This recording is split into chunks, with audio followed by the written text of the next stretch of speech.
Seja bem-vindo ao Pipeline Brasil, o podcast que conecta ciência, indústria e inovação.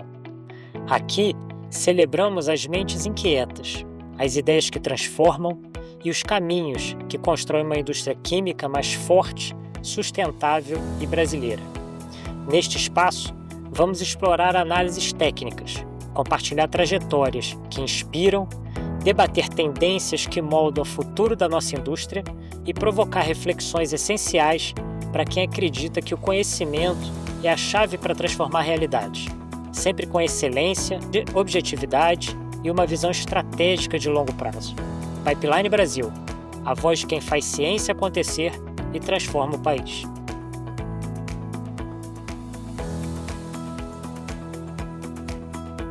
No episódio de hoje do Pipeline Brasil, vamos mergulhar em um tema crucial para o futuro da indústria farmacêutica e de nutrição: as tendências emergentes, os desafios regulatórios, os caminhos para a inovação e as estratégias de crescimento sustentável nesse setor tão estratégico.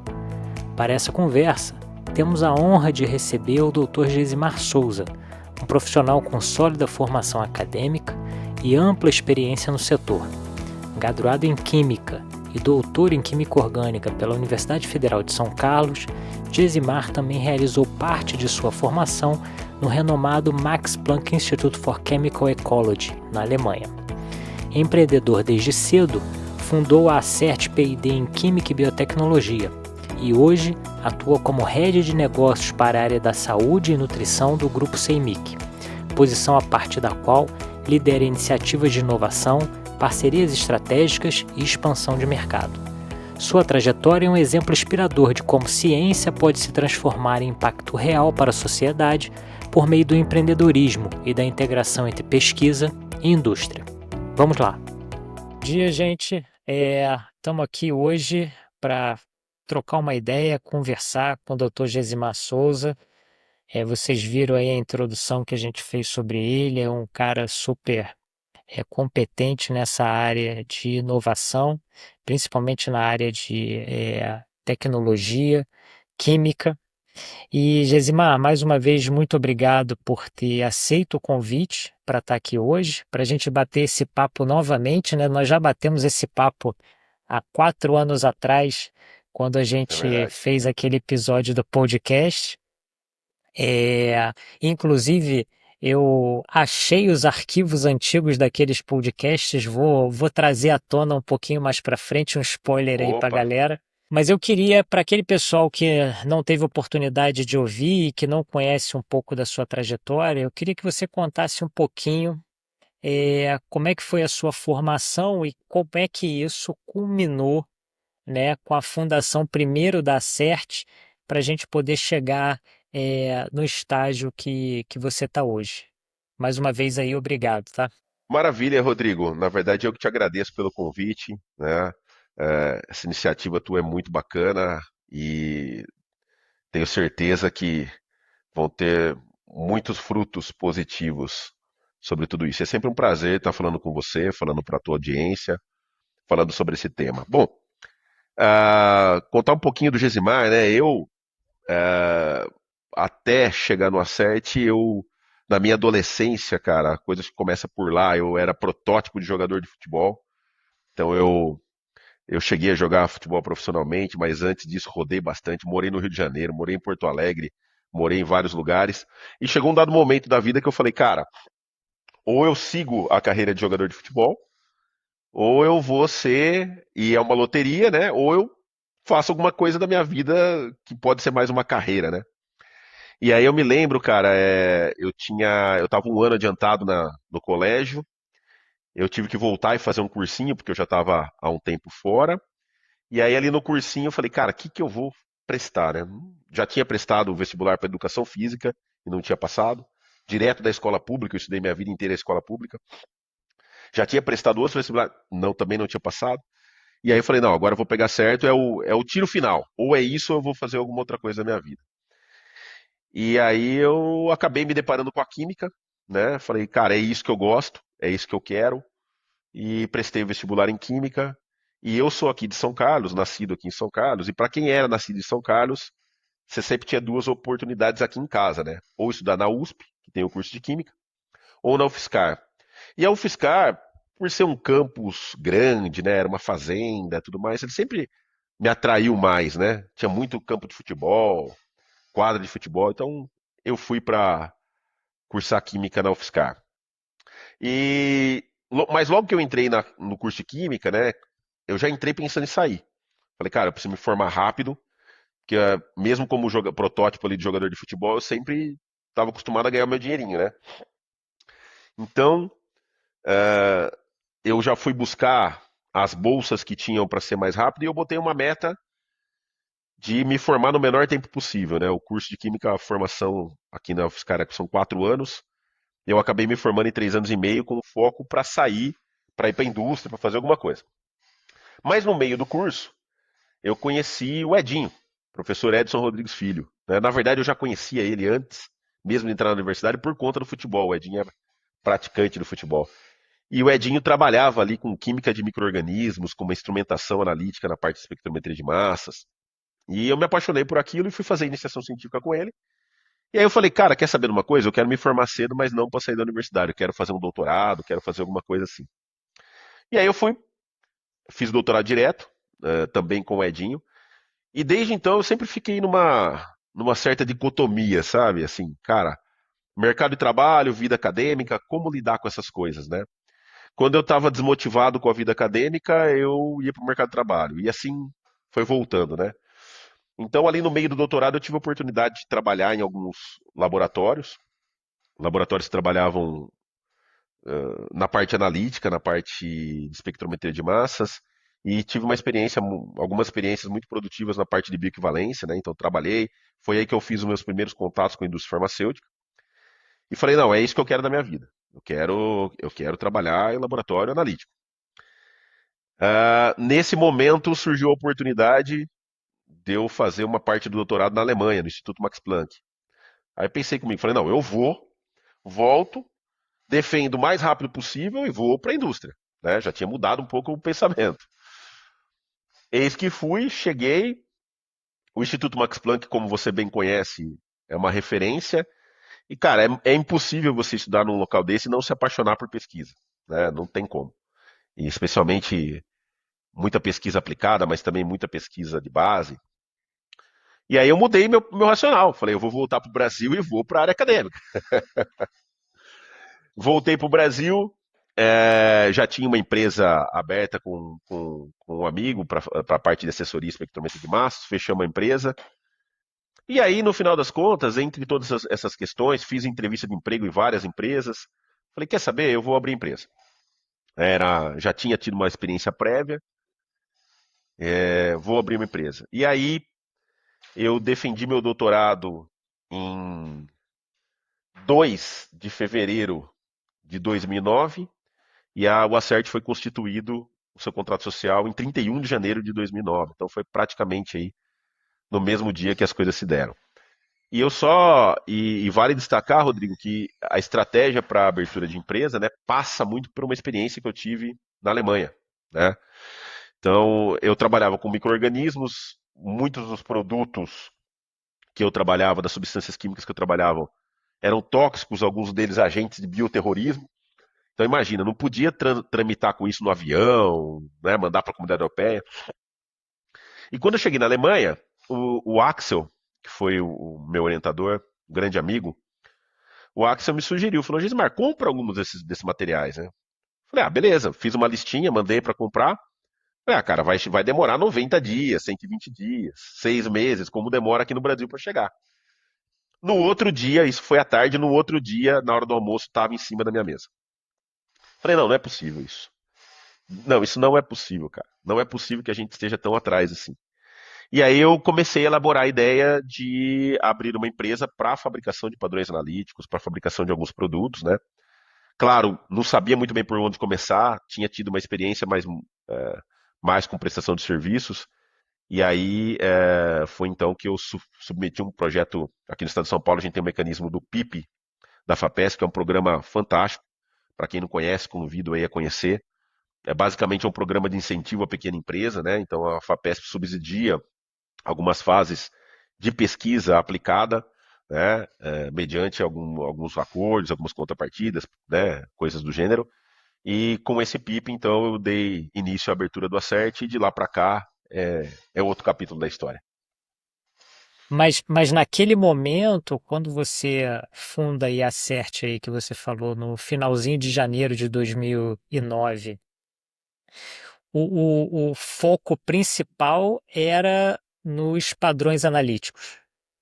Esse era, Em vamos dizer assim, o produto, core business na época pro Acert. sim, na verdade, Rodrigo, assim, eu era muito despreparado, né, para algumas questões comerciais e regulatórias, né? Então eu falei, cara, se a gente desenvolver tecnologia, a gente faz tudo, a gente faz IFA, faz um monte de coisa. E assim começou. Então a gente passou um bom tempo da empresa pesquisando como chegar em moléculas estratégicas, né? Os PIPs da FAPESP, por exemplo, né, o PIP da FAPESP não tinha nada a ver com o padrão analítico, né? O padrão analítico era uma coisa tangente ali, tinha a ver com fabricação de insumo, né? A química de micro-organismos ela é muito rica e eu tinha trabalhado com um micro-organismo no laboratório do professor Edson Rodrigues Filho, do Edinho, que ele produz uma substância que é um imunossupressor, né? Então eu falei, cara, eu vou aperfeiçoar essa rota e vamos embora. Eu só não contava, né, ou não tinha feito um mapa regulatório adequado, não tinha desconsiderado o fator China. Então, no final do projeto PIP, a gente desenvolveu uma tecnologia maravilhosa que produzia quantidades muito boas, mas era mais ou menos assim. Eu conseguia produzir 1 quilo por dia a R$ 10. Os chineses já fabricavam 1 tonelada por dia a R$ 1. Então, sabe, não teve esse approach de mercado, né? E aí que eu fui me especializar um Mas pouco mais, fazer MBA e outras coisas. Mas nesse início, logo nesse primeiro ano de Acert, assim, você já tinha um modelo de negócio ou foi foi mais na vontade empreendedora e no suor do empreendedor do que numa coisa bem estruturada e pensada nos mínimos detalhes? Você já mencionou aí que a parte regulatória você não tinha se atentado como deveria, mas na questão de business mesmo tinha alguma estrutura e assim, porque, cara, eu acho que isso é a realidade de muitos, né? A gente começa querendo fazer o negócio acontecer, pula algumas etapas que podem até ser puladas no início, mas você precisa voltar para isso para poder estruturar um negócio como você acabou estruturando, que durou 15 anos aí até a recente aquisição, né? Sim, não, sem a menor sombra de dúvidas. Se eu soubesse de negócios, talvez eu não teria aberto a empresa com esse propósito, né? Então, assim, respondendo pragmaticamente a tua pergunta, eu não sabia nada, cara. Eu tinha uma visão que eu ainda acho que hoje, lidando bastante com jovens, recém-graduados, recém-doutores, né? Ainda é uma visão muito enviesada pela academia, e não tem nada de errado com isso, é a parte da maturidade mesmo do colaborador, de achar que se eu tivesse a tecnologia, eu dominava o mundo, sabe? E a coisa não é bem por aí, especialmente no Brasil, né? Então, assim, a gente não tinha modelo de negócios, eu fui aprendendo isso ao longo do caminho, né? Então, ali no final de 2009, eu fiz um MBA, um mini MBA, né? Um treinamento aí de curta duração na Fundação Dom Cabral. E só para você ter uma ideia, na minha primeira aula de marketing, um professor emérito, a Fundação Dom Cabral, cara, é uma das 10 maiores escolas de negócio do mundo. É um negócio fantástico, pessoal, é muito bom. Na minha primeira aula de marketing, o professor entrou na sala de aula assim, e ele escreveu assim na lousa: o seu produto é 5% do seu negócio. E eu ria, porque eu falava, cara, esse cara não sabe o que ele tá falando, ele não conhece o nosso micro-organismo. Pô, sabe, cara?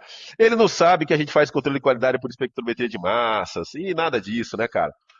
Então, essa era a visão que eu tinha. E isso foi uma desconstrução, cara. Uma desconstrução um pouco dolorida para mim, né? Mas foi um processo que eu passei. Felizmente, acredito ter passado rápido, mas é uma mudança de mindset importante, né, cara? Porque senão o negócio não ia sustentar Mas de pé. isso é uma questão que a gente discute muito aqui dentro da universidade, de que é óbvio que o conteúdo técnico e teórico e prático da sua capacidade de desenvolver processos em química, ele é fundamental para você formar um bom é, estudante, né? Mas eu acho que o currículo, principalmente da química, ainda falta da maioria das áreas tecnológicas, né? Eu só vou excluir desse hall aí a engenharia química, porque eles têm um conteúdo de negócio muito forte na grade deles, pelo menos aqui na UFRJ, mas todos os outros cursos tecnológicos, vocês veem praticamente nada É. de Eu gestão vejo, de negócios, de como estruturar. Eu acho que isso, cara, hoje em dia é fundamental. Se você quer realmente levar essa garotada para um outro patamar, né, e gerar mais produtos dentro do território nacional, você precisa preparar esse povo. sem a menor sombra de dúvida, Rodrigo, é essa galera que é o futuro do Brasil, literalmente, né? A gente tá vendo aí, né? Eu sei que você é muito ativo nisso. Eu também procuro dar minha colaboração, né? Nesse momento que a gente vive no Brasil, de talvez um processo de reindustrialização no setor farmacêutico, né? É, a galera que vai tocar isso daí, cara, é a galera que está sendo formada agora. Eu costumo dizer que é muito mais fácil você aprender o que é um DRE, como fazer um plano de negócios, né, o que é um marketing inbound, do que você aprender síntese orgânica, né? E agora, quando a gente olha, por exemplo, né, para as indústrias farmacêuticas e indústrias químicas, né? Na farmacêutica é um pouquinho diferente, porque o modelo do Brasil ainda tem uma pegada muito forte de marketing, né? Mas as indústrias farmacêuticas, se você pegar os altos cargos executivos, os cargos de C-level, muitas vezes eles são de pessoas que vêm da área técnica, né? Então, você passar a lembrança aí, é um pré-requisito para ele, né? O cara que vem de uma área de processo, vem de uma área de controle de qualidade, vem de uma área regulatória, vem de uma área dessas e se especializa, né? Claro, faz ali um MBA para poder assumir, porque a especificidade do negócio é tamanha, tão grande, que deve ser dessa maneira, né? Nada contra os economistas, administradores e especialistas de marketing da vida, mas essa base técnica ela é importante. Agora, tem que haver essa virada de chave, que às vezes é difícil, cara. Às vezes é bem complexa de ser feita. Aí, deixa eu só voltar um pouquinho, porque você comentou a respeito do processo biotecnológico que você havia desenvolvido e que não tinha competitividade a princípio com a China e etc. Mas, se eu não me engano, não sei se é esse mesmo processo ou se isso aconteceu alguns anos depois, vocês desenvolveram um processo biotecnológico para a produção de um padrão que, segundo bom, você pode me confirmar se é verdade, é o único padrão da Sigma Aldrich que é produzido aqui no Brasil, né? Então, assim, é o mesmo processo, é o mesmo produto, ou isso evoluiu para uma outra molécula e essa molécula acabou virando esse padrão? Não, Como é que isso. foi, assim, como é que foi essa experiência, né? E, cara, imagino que o desafio para você conseguir registrar um produto desse junto a uma empresa tão grande não tenha sido uma coisa tão simples assim, né? Não, essa foi uma experiência muito enriquecedora. Não, não é o mesmo processo. Acabou sendo uma derivação, né, Rodrigo? Porque colocando a coisa numa timeline, né, cara, a gente chegou um momento que a gente falou, cara, até quando que a gente vai desenvolver tecnologia, desenvolver tecnologia, desenvolver tecnologia? Isso é uma empresa, aí eu já estava mais maduro do ponto de vista empresarial, né? E a gente precisa começar a gerar receita. E a gente começou a se deparar com situações como essas. Cara, poxa, nós temos a tecnologia é viável, e esse produto que eu falei no início, ele é um imunossupressor, e na época havia uma falta desse produto no mercado. E, a nossa ideia era, cara, se a gente disponibilizar a tecnologia, a gente consegue fazer algum tipo de acordo governamental, fornece o ativo, né, para as empresas fazerem o produto.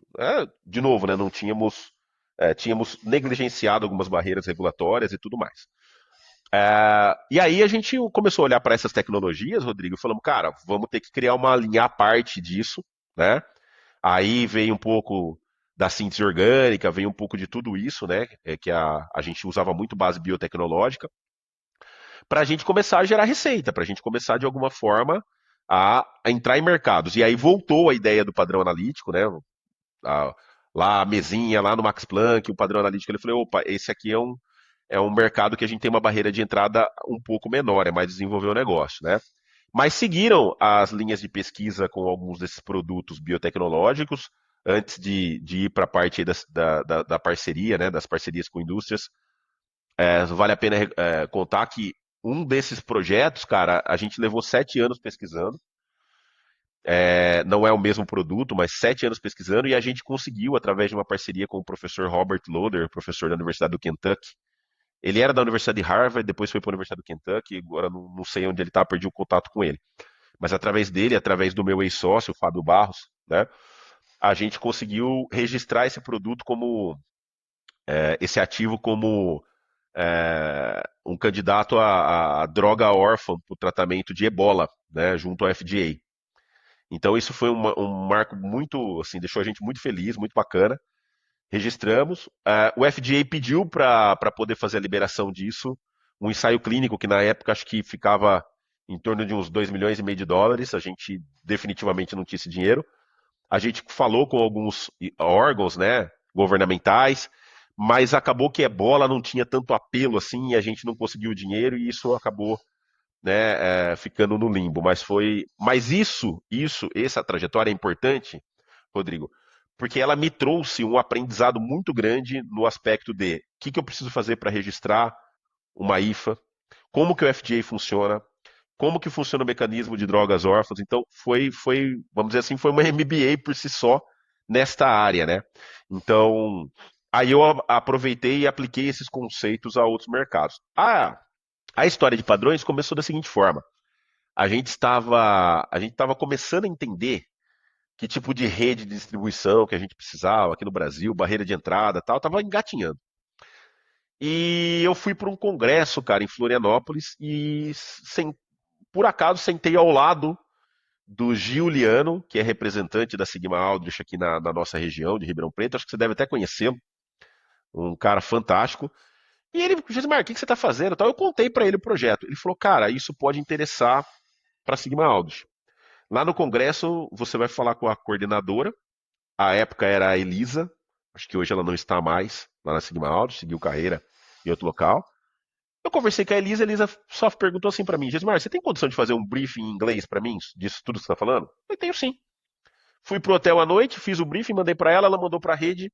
No outro dia de manhã já tinha algumas mensagens na minha caixa postal. E aí a gente começou um processo com a Sigma Aldrich da Alemanha e da Suíça, que se interessavam por algumas das moléculas que a gente tinha desenvolvido no Brasil. E aí foi 1 ano e meio, cara, de qualificação, de um processo de qualificação da Sigma Aldrich conosco. E uma história muito engraçada, cara, porque eu fui para a Suíça, eu ia para a Suíça mês sim, mês não, né, aprimorando, desenvolvendo um relacionamento. E eles, não, Gismar, beleza, agora você preenche esse questionário aqui. Aí a primeira pergunta, manda pra gente o certificado da ISO 9001. Aí eu falava, cara, não tem não. Manda pra gente o certificado da 17025. Não tem não. Manda o certificado de boas práticas. Não tem não. Até que um dia, cara, a coordenadora do regulatório lá da Suíça me ligou. Eu não me recordo o nome dela. Ela falou, cara, mas vocês não têm nada. Eu falei, cara, a gente é uma startup pequenininha, mas ó, eu sei fazer isso, sei fazer aquilo, tarará. Eu tenho uma cafeteira, tenho um sofá aqui também, tá? Então, se vocês quiserem vir aqui tomar um café, não tem problema.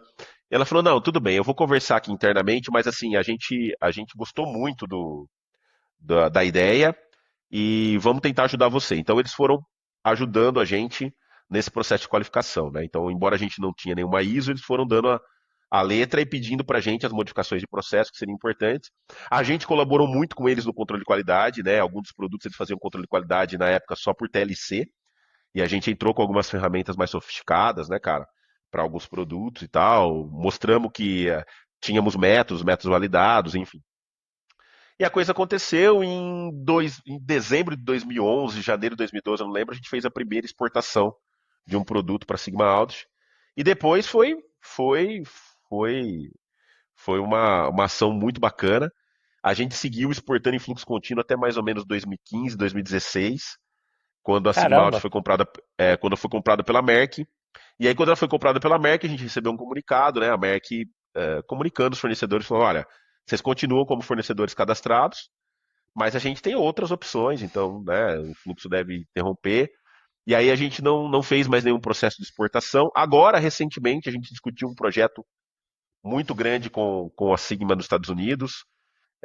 Acabou não acontecendo mais por razões de estrutura mesmo, né? Com todo esse processo de reshoring, eles estão buscando também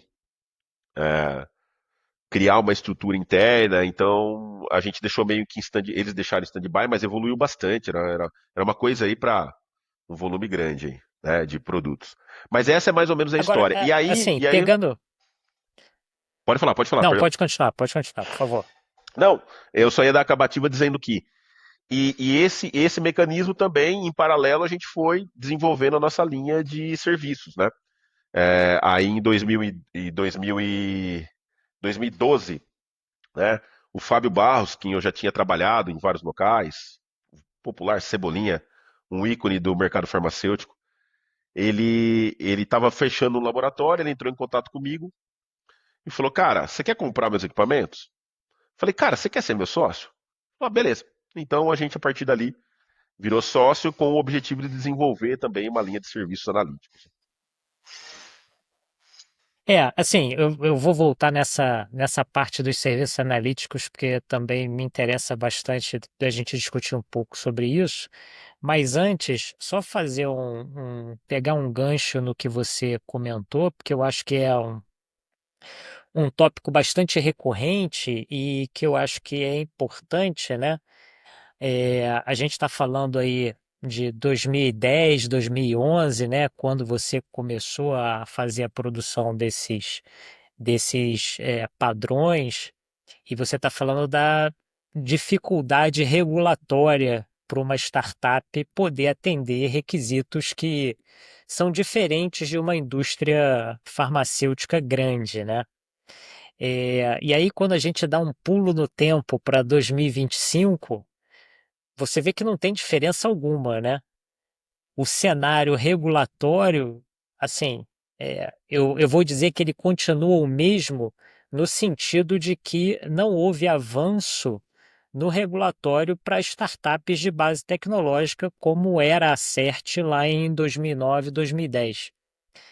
Cara, como é que isso vai mudar? Porque assim, não é possível, né, que uma startup que está nascendo hoje ela seja capaz de cumprir com os requisitos regulatórios de uma indústria farmacêutica ou uma indústria de biotecnologia estabelecida já há vários anos, com um caixa, né, financeiro que seja capaz de viabilizar tudo isso. Eu queria saber de você, assim, primeiro, né, quais são os entraves regulatórios mais difíceis, né, para uma empresa de base tecnológica? E segundo, será que dá para a gente ter uma regulação, eh, vamos dizer assim, passos regulatórios conforme a empresa vai ganhando porte e vai se apresentando ao mercado de maneira diferente? Seria viável nós criarmos isso, uma escada regulatória que permitisse, na verdade, o nascimento de mais startups? Porque, assim, eu vejo que muita startup começa e ela termina porque ela não consegue cumprir esses passos regulatórios. Não, perfeito. Cara, essa é uma discussão muito rica, Rodrigo, na minha visão. E eu tendo a ver ela por três óticas, né? Duas você já colocou, né? Quais são os entraves regulatórios? Perdão. Segundo, se existe uma forma, né, da gente escalonar isso. E terceiro, pelo viés do capital, né? Porque no final das contas, onde há oportunidade, há o capital e essas coisas começam a ser diferentes, né? Então, a minha visão sobre isso é que nós temos algumas dificuldades e a gente sempre precisa olhar pela ótica de todo, fazer uma avaliação 360, né? Então, assim, Vamos começar pela ótica do regulatório, né? Vamos pensar em Anvisa, por exemplo, né? Ah, a Anvisa, no âmbito de regulação de produtos farmacêuticos, por exemplo, cara, tem um trabalho excepcional. Técnicos, os que eu tive a oportunidade de conhecer, são pessoas com conhecimento extraordinário, né? Motivados, pessoas focadas para o bem público, mas ainda a gente tem dois entraves, né? Primeiro, é o número de pessoas, né? Ainda é um corpo técnico relativamente pequeno. E segundo, eu aprendi isso com um ex-presidente da Anvisa, que me disse uma vez num evento que a gente estava juntos, falou, Gesimar, existe uma questão, né? Nós na Anvisa, assim como outras autarquias federais, enfim, e outros órgãos federais, a gente não pode fazer tudo o que a gente quer, a gente tem que fazer o que está na lei. Se não tiver uma base legal para a gente, por mais que a gente concorde com o argumento, a gente não consegue avançar, né? Essa é a estrutura que a gente tem aqui. Que é diferente, por exemplo, da estrutura do FDA, né? Os Estados Unidos até mesmo tem uma questão cultural muito forte. Nos Estados Unidos, eu estou dizendo a grosso modo, tá, pessoal? Não estou sendo extremamente literal, mas a grosso modo é assim: existe uma cultura jurídica muito forte no mercado norte-americano, né? Quer dizer, se você vai lá comprar uma bala no mercado e você não gostou da bala, ou a bala não está entregando aquilo que ela está fornecendo, você processa o fabricante da bala, a justiça anda rápido e isso faz parte da relação, perdão, consumidor-empresa no mercado norte-americano. Então, os técnicos do FDA, eles atuam, claro, têm as suas responsabilidades, mas eu entendo que é uma responsabilidade distinta da responsabilidade aqui do Brasil. E ainda nessa questão regulatória para uma empresa, Rodrigo, aí é importante fazer uma distinção, né, entre a regulação do produto e a regulação da empresa, né? Quando a gente fala na regulação da empresa, aí o buraco é mais embaixo, porque a gente tem ah, dentro do próprio sistema da vigilância sanitária, por exemplo, né, a gente tem as visas, as vigilâncias locais, que também tem pessoal restrito e assim é virtualmente impossível você ter gente, se você tem três, quatro pessoas só, que conheçam da, da regulação da padaria, do supermercado e da regulação do meio indústria farmacêutica, né? Então, acho que isso precisaria ser limado. Talvez assim, quando você vai solicitar uma autorização de funcionamento de uma empresa em âmbito da Visan, já ir partindo para a segunda parte da tua pergunta, eu acho que se for comprovado que a empresa é uma startup, e hoje a gente já tem o marco legal das startups, né, cara? Então, já há algum tempo está regularizado investimento em startup, investidor anjo, tudo isso que ficava meio num limbo aqui no Brasil. Então, com o marco legal da startup, eu acho que é simples, cara. Eu estou falando de Visam, mas isso se aplica a várias questões, tá? Vários outros órgãos não relacionados à vigilância sanitária. Eu peguei a vigilância sanitária só como exemplo. Talvez uma saída que possa ser estudada é a Visam olha, faz a sua avaliação, e de repente se ela fala, cara, vocês estão fazendo anticorpo monoclonal, eu não consigo, né, tratar desse tema. Vamos subir para estadual? Vamos subir para federal? Mesmo em âmbito da licença regional, sabe? Então acho que esse mecanismo seria interessante se a gente tivesse algo parecido para as startups, né? Então ficou caracterizado que é uma startup. Eu não, porque o que a gente percebe é que muitas vezes o processo fica muito moroso, né? Lento para uma licença, para alguma coisa, porque a empresa não tem recursos e porque quem está dando aquela licença também está travado, ou com muito trabalho para ser feito, ou com pouca equipe, enfim, o que quer que seja, né? Então Não, esse esse é um e ponto quando você importante. fala e quando você fala de uma startup, né, o processo moroso é ainda pior.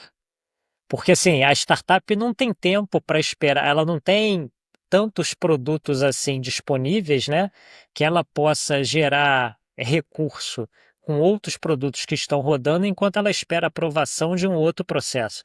Então, assim, a Exatamente. necessidade de acelerar esses processos regulatórios, principalmente para startup, vai dizer se essa startup vai sobreviver ou não nos próximos anos, né? Então acho que isso é um ponto, assim, para mim muito importante. Sim, muito importante. E acho que você tocou num ponto relevante. Quando a gente vai para o produto, eu acho que não faz muito sentido, né? Até por segurança regulatória, a gente falar queimar etapas, né, do que são necessárias. Mas o que faz sentido é a gente olhar para as etapas com um olhar mais ágil, né? Então, vou te contar uma experiência que eu tive novamente com o FDA. A gente estava conduzindo um projeto com um parceiro lá no FDA, desculpa, lá nos Estados Unidos, né? E o parceiro precisou comprar um material, alguma coisa assim, né? Um padrão, não me lembro o que que era, e não entrou lá nos Estados Unidos. Porque o pessoal da alfândega pediu algum documento do FDA. E aí, eles me acionaram, eu entrei em contato, eu entrei num chat que tinha com o FDA e comecei a trocar umas mensagens em inglês com eles. Falei, olha, eu estou entrando em contato com você, não é para o meu CNPJ e tal, mas é uma parceria, é muito importante e tal. O pessoal da empresa não conseguiu entrar em contato hoje contigo, eu estou com urgência para isso, assim, acessado. Cara, a pessoa do chat falou, você tem um número de telefone? Falei, tá aqui, eu vou te ligar. A pessoa me ligou falando em português. É claro, um português ali com sotaque e tal. Me deu todo o caminho que precisava, eu só repassei lá para frente e a coisa foi. Então, eu acho que é esse tipo de mentalidade que um dia, se a gente conseguir, e isso passa por, de novo, vamos usar a Visa como exemplo, mas a gente pode colocar várias outras entidades. Esse é o tipo de coisa que requer recursos, né? Então, é importante a sociedade olhar para isso como uma prioridade e recursos serem injetados na Anvisa para que, eventualmente, você possa ter uma divisão de atendimento ao consumidor ágil a esse porte, né? Que é praticamente um saque de empresa, né? Quase como isso. Acho que esse seria um caminho interessante, sabe, Rodrigo? E, ao mesmo tempo, esse olhar para o seguinte, olha, que tipo de produto que você está fazendo, né? Eu gosto muito do mecanismo de registro para droga para tratamento de doença órfã, né? Para contextualizar, a grosso modo, doenças órfãs são aquelas doenças consideradas com tratamentos inexistentes ou escassos, né? Então você tem algumas doenças que estão classificadas aí, eu não sei, não vou lembrar de cabeça uma doença específica, mas o que que o governo, o que que o FDA, por exemplo, nos Estados Unidos entende por esse mecanismo? Olha, não adianta a gente cobrar todo aquele arcabouço regulatório que a gente cobra de um produto convencional e de uma empresa grande, porque, primeiro, a empresa grande não vai arriscar nesse nível para um tratamento de uma doença órfã, porque o número de pessoas a serem tratadas é pequeno e no final do dia nós estamos falando em comércio, né? Então não justifica. Só que a gente não pode deixar essas pessoas carentes, essas pessoas não podem ficar sofrendo por conta das suas doenças. Então aí entra um papel, muitas vezes, de algumas startups, né? Que desenvolvem essas tecnologias, chegam para o governo norte-americano, por FDA, e falam: olha, cara, eu desenvolvi, só que eu não tenho todo o arcabouço. Você vai sentar, vai discutir, e não é que você vai eliminar etapas-chave, né? Mas você vai fazer um outro desenho regulatório um pouco mais simples, um pouco mais enxuto, que te permita acessar o mercado mais rápido, né? Então, isso é um mecanismo muito interessante, funciona muito Eles bem, né? conseguem acelerar, né? Eles conseguem acelerar o processo de, vamos dizer É o assim, fast tracking, né? da viabilidade regulatória para aquele determinado insumo, né? Exatamente. Eu acho que esse é um caminho que valeria a pena a gente abrir uma discussão aqui. E só para concluir, né, Rodrigo? A ótica do capital, né? A ótica do capital para isso é exatamente isso que você falou, né? Aqui no Brasil cara, a gente pode passar uma tarde toda discutindo esse aspecto, mas aqui no Brasil, muitas vezes o capital prefere investir no agronegócio, prefere investir no setor imobiliário, né? Porque são setores com risco menor, mas mais baixo, né? E com uma rentabilidade quase que garantida, e não tem nada de errado com relação a isso. É extremamente atrativo para isso, até o próprio setor financeiro, bancário, né? Em detrimento de você investir numa tecnologia de ponta, por exemplo, de um produto que muitas vezes vai levar 5, 6, 7 anos para chegar no mercado, né? E tem essas barreiras de entrada. Por outro lado, se você não ocupar esse nicho, alguém vai ocupar. Né? Os norte-americanos ocuparam durante muito tempo, hoje os chineses estão ocupando, e dali surgem empresas bilionárias, né? Hora e vez a gente vê uma empresa de biotecnologia sendo comprada por cifras inimagináveis. Ó, a empresa X foi comprada por 5 bilhões de dólares, né? O que está por trás disso, muitas vezes, é. Aí você pergunta, qual que é o faturamento dessa empresa? É zero. Fala, cara, como é que uma empresa pode ser vendida por 5 milhões de dólares tendo zero de faturamento? Claro que isso só acontece no mercado norte-americano e em alguns mercados muito específicos, né? Mas a lógica por trás disso é a seguinte: você tem uma segurança regulatória, jurídica, tal, que você consegue traçar um mapa, né? Você consegue traçar da onde eu estou até o produto chegar no mercado. Todas as etapas, com prazos, com tudo. E muitas vezes o que está sendo comprado é esse caminho, né? Então, assim, eu tenho uma tecnologia, é mais do que a tecnologia, porque às vezes a tecnologia não passa no step 2, por exemplo, né? Então, todo esse caminho para você chegar lá, é isso que está sendo comprado. Então, assim, a empresa tem a expertise de como fazer o tal do go to the market de um determinado produto, né?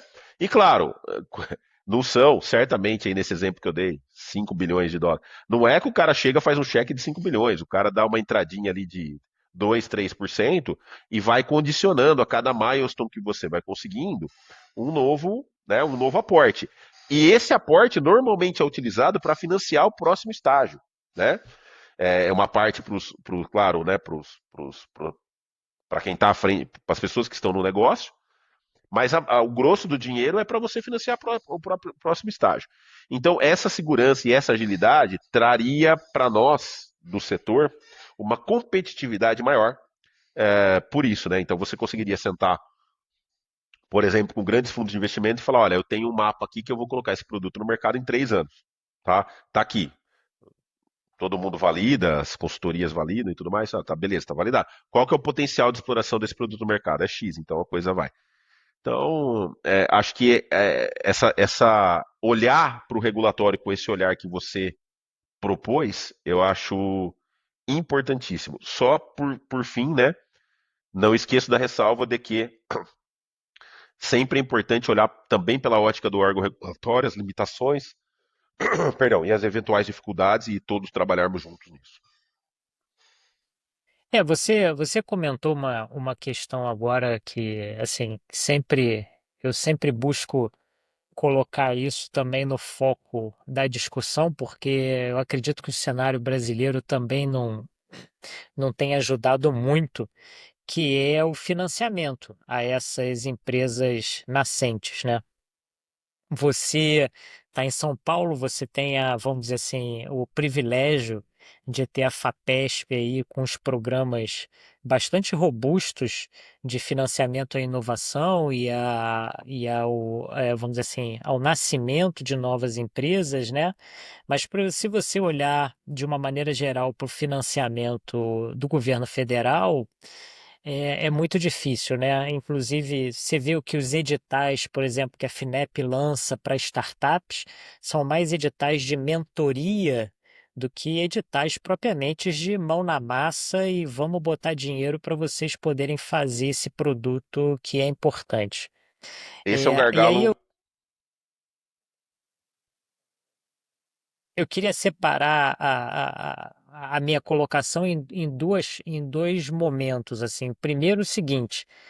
É, antes de vocês terem essa aquisição recente, a gente já vai chegar lá, né? Durante esses 15 anos aí de Acerte, você teve algum investimento de capital semente, tirando o PIP, né? Ou de algum grupo de venture capital? E se teve, né? Como é que foi lidar com isso? E qual é a sua visão dessas políticas de financiamento público, né, para empresas pequenas, como a Acerte, como qualquer startup que está nascendo é, agora no Brasil, por exemplo. Perfeito. Cara, nós não tivemos seed capital, nós não tivemos formalmente, né, nesse modelo, mas nós tivemos o family capital, vamos dizer assim, né? Então, que às vezes funciona como seed capital. O que eu quero dizer com isso, né? Quando o Fábio se juntou ao Acert em 2012, ele agiu como um seed capital, né? Então ele fez um aporte, não em recurso financeiro, em equipamentos e tudo mais, E ele falou, cara, eu não quero participar de absolutamente nada da operação, eu quero só saber das finanças e a gente vai conversando. E a nossa parceria funcionou muito bem. Foi uma parceria de 11 anos, né? Nesse modelo, até mesmo porque, né, ele atuava e atua muito fortemente em indústria farmacêutica, enfim. Então a gente separou bem o joio do trigo. E, cara, a gente teve uma política de reinvestimento de tudo o que entrava dentro da empresa. E eu também, pessoalmente, né, eu sou de uma família de classe média, então não tenho recursos, não tinha recurso para fazer isso, mas tudo que eu podia fazer, o pouco de dinheiro que eu tinha, eu sempre buscava alocar aqui dentro, porque eu sempre acreditei muito, né? Às vezes é um pouco difícil, mas sempre procurei colocar muito. E aí a gente entra num ponto, cara, que é. Mas depois a gente pode conversar um pouco sobre fundo de investimento, né? Que aí eu tive experiências em empresas que eu acabei sendo consultor e agora também, no momento que a gente vive, mas a gente volta a essa discussão. Para falar um pouquinho das políticas governamentais, cara, eu acho que tem. Isso é uma opinião pessoal, tá? Mas eu acho que tem um erro estratégico na política governamental para startups, né? Essa política de fomento. O que eu entendo, né? Eu entendo que nós temos alguns problemas com a legislação nacional, é o que a legislação permite ou não permite, e aí os técnicos da FINEP, do BNDES, estão lá fazendo o seu trabalho. Né? Vamos nessa linha de raciocínio. Agora veja, uh, eu não consigo entender, Rodrigo, como um banco como o BNDES, que é Banco Nacional de Desenvolvimento Econômico e Social, né? Essa é a função do banco. A gente pode discutir se precisa ter um banco ou se não precisa. Se a gente concorda ou se não concorda. Mas se ele existe, e essa é a função dele, ele tem uma função de desenvolvimento econômico e social. Ponto. Certo? Então ele tem projetos sociais, ele tem projetos, a maioria dos projetos traz financiamento para grandes empresas, e é assim que tem que ser, porque essas grandes empresas sustentam a economia, empregam muita gente, né? Então não tem nada de errado com isso. Agora, se você fizer um recorte dos últimos 15 anos e olhar para o que a China fez com as suas startups, olhar o que a Europa faz com as suas startups, né? Olhar o que a Índia fez com as suas startups, olhar o que Singapura fez com as suas startups, olhar o que os Estados Unidos fez com as suas startups, a gente percebe que a gente não evoluiu. E aí tem uma discussão muito polarizada que até acaba entrando na polarização política que existe hoje no Brasil. Eu não, o que eu vou falar agora não tem nada a ver com polarização política, mas tem a ver com o desconhecimento de alguns mecanismos importantes de fomento governamental que sempre existiram. Então, para quem tiver curiosidade, busca entender quanto que o governo norte-americano botou de recurso, por exemplo, na SpaceX e na Tesla, as empresas do Elon Musk, que hoje é o homem mais rico do mundo, tá? Então, não vou entrar aqui nos detalhes, mas busquem saber, busquem ler a biografia do Elon Musk, que é bem interessante, né? Comportamentos recentes à parte, né? Ah, tratando só do modelo de negócio da parte empresarial, a gente vai ver que praticamente não teria existido SpaceX e talvez não teria existido Tesla sem duas coisas. Sem a coragem do Elon Musk, o arrojo dele como investidor, né? A capacidade dele de conduzir esse negócio e o investimento do governo norte-americano, através de investimentos militares e outros investimentos. Né? Então essa relação governo-indústria, ela é uma relação que aqui no Brasil ela fica muito poluída porque nós tivemos muitos casos de promiscuidade. Mas se a gente pensar na ótica racional disso, né, aí voltando agora para o nosso modelo BNDES, aonde que estão as grandes oportunidades hoje de desenvolvimento tecnológico e desenvolvimento, portanto, econômico e social? Estão no fomento de grandes empresas, mas também está no fomento de startup. Né? Ao contrário de 15 anos atrás, onde surgia uma ou outra startup. Cara, hoje surge uma startup em qualquer lugar, cara, qualquer esquina tem um cara fazendo uma coisa. E isso é muito legal para o país, cara.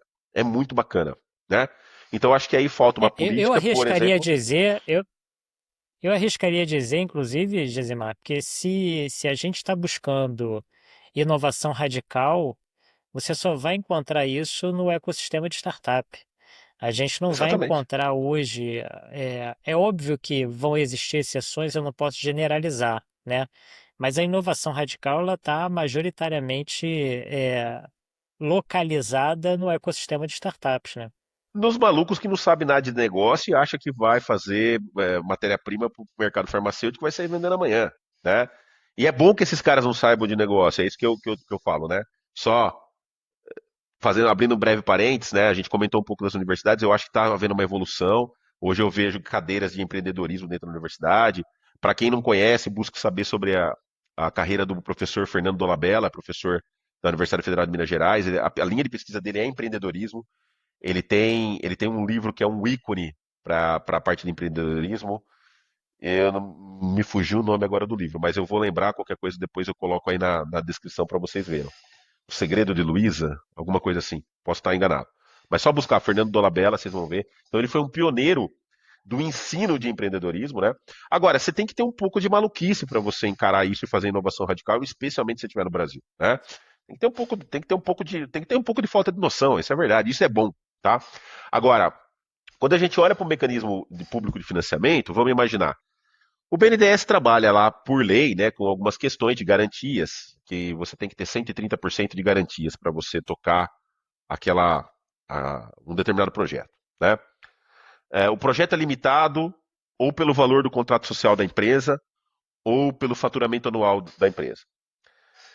Cara, quando você pega essas regras, primeiro, se uma startup se os sócios têm 130% do dinheiro para garantia, eu vou dizer para você com muita segurança.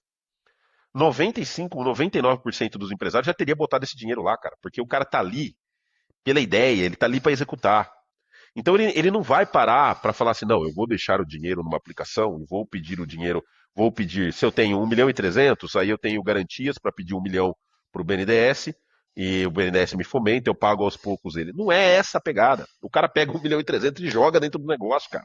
E vai dormir numa van, como tem várias pessoas que eu conheço assim, né? Claro, tem exceções, também não estou generalizando. Então a gente precisa pensar um pouco nisso. Segundo, muitas vezes o recurso que uma startup precisa, ele é um recurso que não pode estar limitado ao seu faturamento ou ao que vale o seu contrato social. Você abriu uma empresa, comprou 2 computadores, comprou uma mesa, tal. A empresa, qual que é o valor do contrato social dela? 10 mil reais? 10 mil reais. Quanto que ela fatura por ano? Cara, ela fatura 200 mil reais. Cara, isso não é o que vai fazer com que esses projetos deslanchem, tá? Então a gente precisa olhar para isso do ponto de vista de política pública de uma maneira diferente. Ah, Gesimar, mas eu não concordo, você tá defendendo o Estado financiando o capital, então dali a pouco vem alguém aqui e chama de comunista, alguma coisa assim. Cara, não é nada disso, é só a gente olhar os modelos. Vamos olhar o modelo norte-americano, como que o governo norte-americano trata essas questões, como que o Pentágono trata essas questões, né? E eu vou passar um relato que eu tive, né? O Max Planck de Jena, que é onde eu estudei, na Alemanha, ele fica num local chamado Gutenberg Campus. Então é uma colina, que é um campus, onde tem dois, dois Max Planck, um de biogeoquímica, e ao lado um de química ecológica, que é onde eu fiquei. E nesse campus, cara, tem alguns prédios da Universidade de Jena, e tem prédios que alocam empresas, tá? Porque a ideia do cara é o seguinte: o cara saiu da universidade, ele já vai fazer pesquisa aqui, um doutorado, alguma coisa no Max Planck, e se ele quiser, ele já abre uma empresa aqui, tá? E uma vez, conversando com um colega, então, eu vou deixar bem claro aqui, eu não sei se esse relato, se ele ainda existe, se ele é para toda a Alemanha, né, se ele é 100% verídico, mas isso me marcou muito. Então eu posso estar cometendo algum equívoco. Mas, pelo menos o governo do estado onde eu estava, né, que é a Turíngia, que é, diga-se de passagem, um dos estados mais pobres da Alemanha, olha o que os caras fazem. Cara, você abrir uma empresa lá, em 3 meses você recebe uma visita de um representante do governo. O que o cara vai fazer? Ele vai fazer o seguinte: cara, tá tudo bem aí contigo? Tá legal? Você tá precisando de alguma coisa? Ah, tô precisando de dinheiro. Tá, o que você faz? Aí vamos pegar. Ah, eu abri uma empresa para fazer clipe de papel. Né? Clipe para botar no papel aqui. Tá, você tem inovação aí? Me conta um pouquinho. Não, não, eu só vi uma oportunidade aqui, comprei e quero. Ah, beleza, legal. Ó, como que a gente pode te apoiar, tal? Acabou. Vamos para um outro nível. O cara abriu ali para fazer sei lá, uma, um, uma roupa, uma camiseta que tem nanotecnologia e que, portanto, ah, você não fica com mau odor, permite uma respiração maior, uma tecnologia têxtil. O cara fala, legal esse negócio. Você tem interesse em apresentar isso para investidores? Não, tenho. Então vamos fazer o seguinte. Então me passa aqui um briefing. Eu vou jogar numa base de dados de empresas que possam ter interesse aqui dentro da Alemanha ou dentro da Europa. Ou seja, o próprio governo funciona como um catalisador para isso. Ele não vai ganhar uma parte, ele não vai fazer avaliação do plano de negócio, nada disso. Ele só funciona como um catalisador. Em último estágio, o cara resolveu, sei lá, o produto que o cara está desenvolvendo ali é um revestimento que pode facilitar, que pode diminuir o peso de uma bomba nuclear. O cara na hora fala assim, opa, peraí, vem uma comitiva do governo, ó, nós temos interesse nesse negócio. Vem cá. Nos Estados Unidos, existe até um mecanismo de confisco, né? Que eu não sei. Acho que no Brasil também. Mas aí nós estamos pegando casos extremos. Eu não sei se na Alemanha tem ou não. Mas assim, cara, é uma tecnologia militar. Eu não posso correr o risco de amanhã vir um investidor chinês aqui, fazer uma proposta para você e levar essa tecnologia para a China. É do nosso interesse. Vamos lá, vamos Sim. conversar, vamos ver o que está disponível e o que não está disponível, né, cara? Então, tem isso. Tem muitos escritórios. A Bélgica é um país minúsculo. Você já teve lá várias vezes comendo fundi e chocolate quente. É, e, cara, se você vai nessas feiras do Sebrae, na própria FCE muitas vezes deve ter, você vê estandes com escritórios dos condados belga. Né? Eu conversei uma vez com um cara do condado de Flanders. Cara, o cara te faz a proposta, ele fala, o que você faz? Ah, eu faço isso e isso. Cara, você não quer passar uma semana na Bélgica, pago, as contas pagas por mim, pra gente marcar umas reuniões com o pessoal, você vê lá, pra você levar a tua empresa pra lá? Por quê, cara? Ele sabe que isso movimenta a economia. Né? O estado de São Paulo, na época do Dória, tentou fazer alguma coisa nesse sentido. Eu acho que isso ainda existe, não tenho certeza. Mas é uma baita numa iniciativa. Então, dando acabativa aí, Rodrigo, não é só o olhar dos órgãos de fomento, né? É o olhar dos órgãos de fomento, mas para isso a gente precisa fazer algumas mudanças na legislação. Não dá para a gente achar que uma startup vai se desenvolver com inovação radical no Brasil sem um capital do BNDES. Assim como, vamos quebrar os nossos paradigmas, assim como a indústria automobilística precisou muito de dinheiro governamental na sua história aqui no Brasil. A indústria de proteína, né, de carnes, cara, faz muito uso desses recursos. Então, assim, são questões que não é o governo dar dinheiro para a empresa ou não. É o governo olhar para setores estratégicos e falar, cara, aqui eu preciso ter um pezinho. Até onde eu posso chegar é a austeridade fiscal e financeira. Os mecanismos de regulação e de devolução desse dinheiro são constitucionais e austeros. Agora, nós precisamos olhar para a startup com um olhar diferente. Do jeito que está, não vai acontecer. Sabe o que vai acontecer? Muita startup que não tem nenhum problema, mas muita startup da área de TI, da área de tecnologia, que o investimento é menor, os prazos são outros, né? Mas nós não vamos fazer nada disruptivo sem essa mudança. É diferente, né? Só juntando ó, mais um dado aí ao que você comentou, né? Você está falando que a empresa automobilística não seria o que é sem o dinheiro do BNDES. O agro brasileiro não seria o que é sem a Embrapa, né? Que é capital público, 100% capital público. Então, assim, E não tem nada de eu errado com acho isso, que né, uma. Rodrigo? Acho que isso é importante colocar. Não tem Não, nada de não, errado com isso, né? Tá nada, certo. porque o que eles geraram, né, de ganho para o Brasil desenvolvendo o agro privado fez muito mais bem para a gente do que mal. Então, assim, eu Exatamente. acho fantástico. Mas eu acho que o que eu fico pensando às vezes é que essa falta de arrojo de investimento do governo na inovação radical e nas startups, que é óbvio, tem assim, uma fragilidade maior, faz com que o investimento de venture capital, principalmente nas áreas de deep tech, e aí eu vou colocar exclusivamente essas tecnologias experimentais, juntando biotecnologia, química, etc., faz com que os caras também sejam muito menos arrojados, né? Hoje, quando eu já conversei com o pessoal de Venture Capital de inúmeros lugares, e o que você vê quando você começa a falar de uma startup ou de um processo biotecnológico ou químico, é que o cara ele já dá dois passos para trás porque ele sabe que os problemas regulatórios que a gente mencionou, que o payback para esse tipo de investimento, ele tem um faseamento totalmente diferente do que essas empresas estão acostumadas com TI, por exemplo, né? Onde o cara tem Exatamente. um computador e ele tem a ideia, ele precisa de uma rede de cloud para poder desenvolver o processo dele. E até é engraçado, cara, muitas vezes quando eu vou nos eventos aqui organizados na universidade de inovação e converso com as pessoas da área de inovação, as pessoas têm mania de falar os jargões de inovação, tem que pivotar. Cara, a realidade para quem trabalha com inovação de tecnologia experimental parece que é um outro ecossistema diferente, porque não dá para você pivotar o escalonamento de um ativo para a indústria farmacêutica. Não existe isso, cara. Isso E não é veja, real. Rodrigo, por isso que é importante sempre essa avaliação 360, né?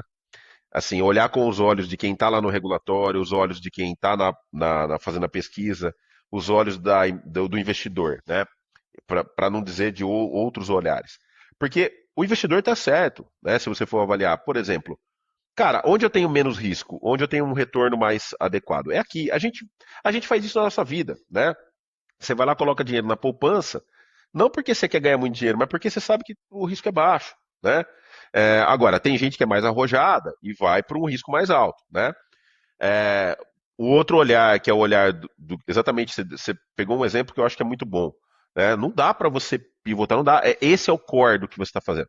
A questão fundamental disso tudo, cara, é que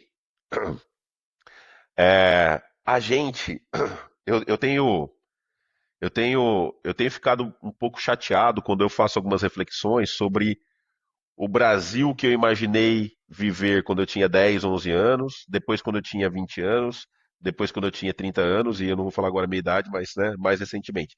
E eu vejo, cara, que existem algumas melhorias, cara, mas eu vejo que a gente não consegue ter um projeto de Estado, né, para a gente mudar a realidade econômica e social brasileira, né? Esses dias alguém me perguntou, acho que num podcast também que eu estava participando, se eu era de direita ou de esquerda. Falei, cara, eu não consigo me enquadrar dentro desses sistemas, porque polarizações à parte, fã-clube de políticos à parte, se a gente for na essência da esquerda e da direita, e essa frase quem eu vi falando foi o PVC, Paulo Vinícius Coelho, que é comentarista esportivo, né? E eu achei que se encaixa muito bem. Ele atribui o seguinte, ele diz que ele enxerga, e isso faz muito parte da minha visão, ele enxerga a direita como sendo basicamente aquelas pessoas alinhadas com o pensamento que a gente só vai conseguir uma melhoria social depois que a gente tiver uma melhoria econômica. E as pessoas da esquerda acreditam que a gente primeiro precisa de uma melhoria social, que essa melhoria social vai levar a uma melhoria econômica. Se você olhar por essa ótica, eu acho que não tem certo ou errado, né? Eu acho que tem situações e situações, culturas e culturas, locais e locais. Então, de novo, deixa a política à parte. Vamos falar um pouquinho disso, né? Para mim, é fato que se a gente não tornar o Brasil mais atrativo para startups que não sejam da área de TI, a gente vai ficar fora desse jogo. E a gente precisa entender quanto custa para nós ficarmos fora desse jogo, tá? Então eu vou dar um exemplo disso, que é um exemplo que eu conheço bem. É público e notório, né, que o Grupo NC, o maior grupo farmacêutico brasileiro, conseguiu desafiar a patente do Ozempic nos Estados Unidos, né? Então, não vou explicar aqui os mecanismos.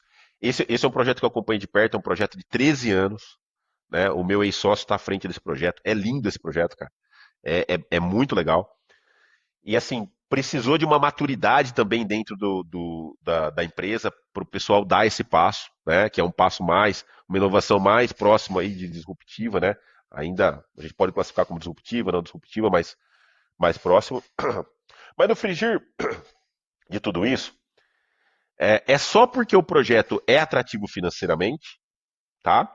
Que nós vamos poder disponibilizar, ou que essa empresa vai poder disponibilizar uma tecnologia que promete chegar no mercado de 3 a 5 vezes mais barata do que as tecnologias que existem hoje, tá? Com o mesmo efeito. Então, aí a gente começa a entender a importância dessas coisas, né? Certo? Agora, se não tem uma atratividade econômica, ninguém vai botar dinheiro. Então, por que eu fui nessa questão de desenvolvimento econômico levando ao desenvolvimento social, ou desenvolvimento social levando ao desenvolvimento econômico? Porque a gente precisa olhar que determinados setores da nossa economia vão precisar primeiro fazer um desenvolvimento econômico para dar um desenvolvimento social. Tá? É, a grosso modo, o caso que eu acabei de dizer. Se não é atrativo para os investidores da MS fazer um projeto como esse, atrativo financeiramente, eles não vão fazer. Tá? Só fizeram porque é atrativo, eles têm um plano de longo prazo, o plano é bem legal, é bem bacana. Agora, outros setores da economia, como por exemplo o fomento a uma indústria farmacêutica, tá? Vai ser muito difícil você conseguir atrair o capital necessário para fomentar isso, embora vai haver. Por quê? Porque isso vai competir com outros setores, como a gente está discutindo aqui. Qualquer. Cara, hoje, você parou para pensar que hoje, quem tem um volume muito grande de recursos financeiros, se souber operar muito bem no mercado financeiro, faz fácil aí de 18 a 20% de juro ao ano, tá? Nós, Com nós já risco baixo. vivemos, nós já vivemos essa realidade quando sentamos com um grande empresário aí do ramo Sim, do setor. Do farmacêutico, setor. Exato. farmoquímico, sem citar nomes, e ele falou pra gente assim: Exato. ah, 20%? 20% eu compro tal empresa, vai me dar 20% sem eu me preocupar. É isso aí, é isso aí. E ele tá certo, né? Então, como que a gente rompe Sim, isso, né? Então, esse é um típico caso que a gente vai precisar, no meu entendimento, pensar primeiro num desenvolvimento que tenha um cunho governamental, né? Formar uma indústria de base, porque o próprio investidor de seed ou venture capital, ele olha e fala assim, poxa, e isso acontece, cara, com os projetos da FAPESP, tá? Então, assim, especialmente no Seed Capital, quando você vai ter algumas discussões, uma parte das perguntas que o cara fala é: você teve projeto da PIP da FAPESP? Como é que foi? Você me deixa ver os documentos? Por quê? Ele sabe que, do ponto de vista de desenvolvimento da tecnologia, isso passou por uma validação, passou por um crivo importante, tá?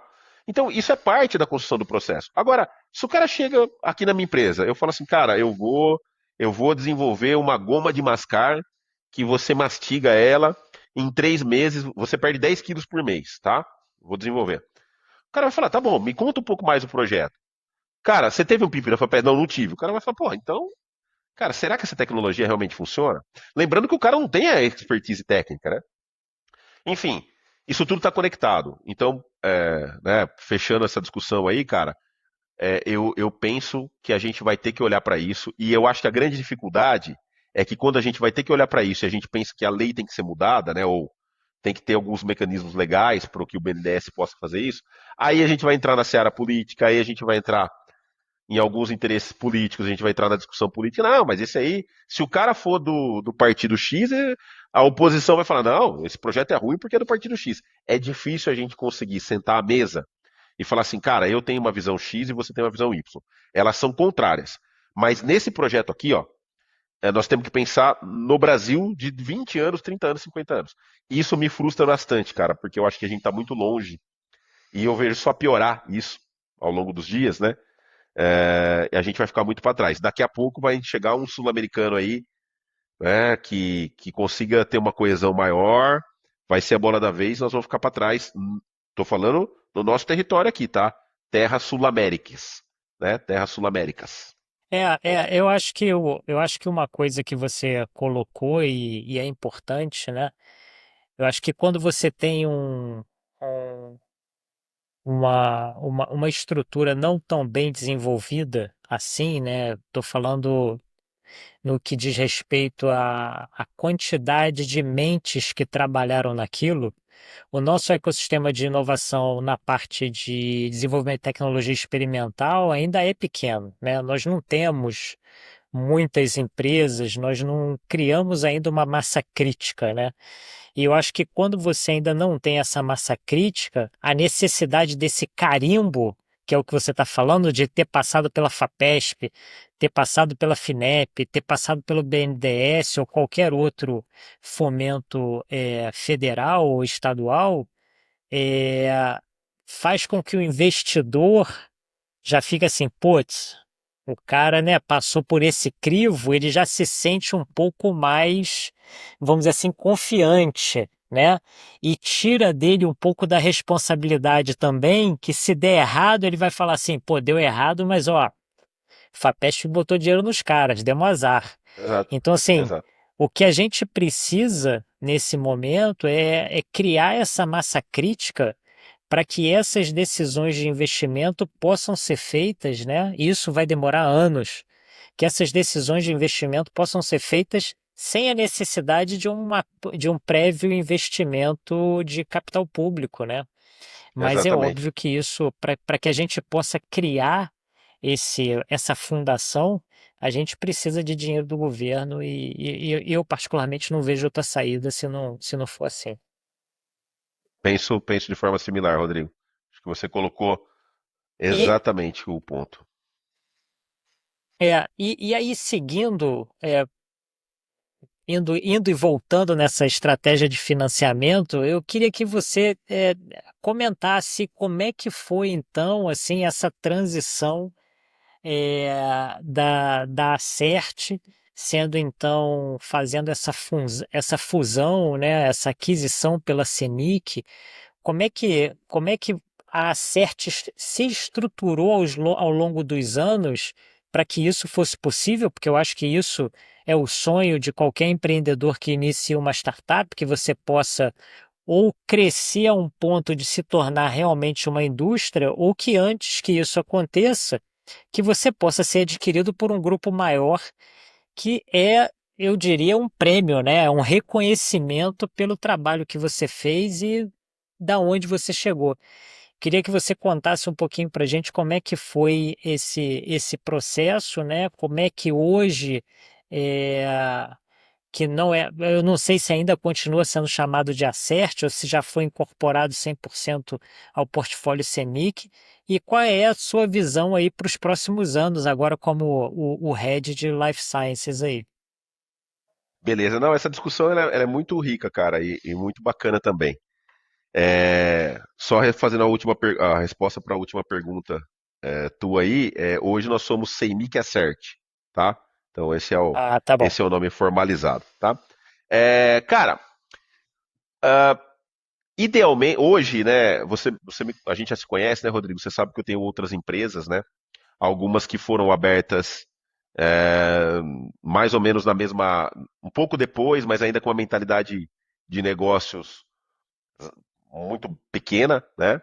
E outras empresas que eu já consigo abrir com um propósito específico, com essa estrutura que a gente conversou lá no começo do nosso bate-papo.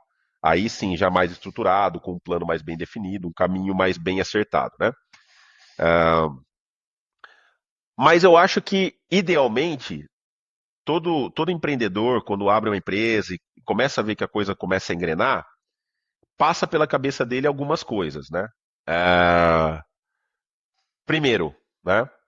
Ah, você quer essa empresa para quê? Você quer passar ela para os teus filhos, né, no futuro? Ou você quer criar um negócio, depois vender, fazer outra coisa? E isso muitas vezes não passa na cabeça do empreendedor, sabe? Deveria passar, esse é o ponto que eu quero chegar, mas não passa. Então, para mim, cara, sempre foi aí uma construção de um negócio. Eu sempre quis construir um negócio, construir, construir, construir. Mas chegou um ponto, especialmente junto com o meu ex-sócio, com o Fábio, sócio e amigo, né? Que a gente olhou e falou, cara, o que a gente quer? Ele falou, cara, eu quero esse caminho aqui. Eu falei, cara, eu acho que eu quero esse outro caminho aqui, né? E aí a gente falou, cara, então vamos dar uma avaliada, né, nessa questão. O que que você acha, né, você acha qual que seria o caminho, né? Uma conversa bem franca, né? E cara, vamos crescendo um pouco mais, e a gente aguarda as oportunidades, né? E nessa ocasião, cara, nesse momento da empresa, eu tinha contratado uma pessoa aqui, que é o Valmir Davi, um profissional fantástico, cara, que ele foi vice-presidente da Bioagri aqui no Brasil, tem uma carreira de sucesso, trabalhou em várias outras empresas, sabe? Mas um cara executivo.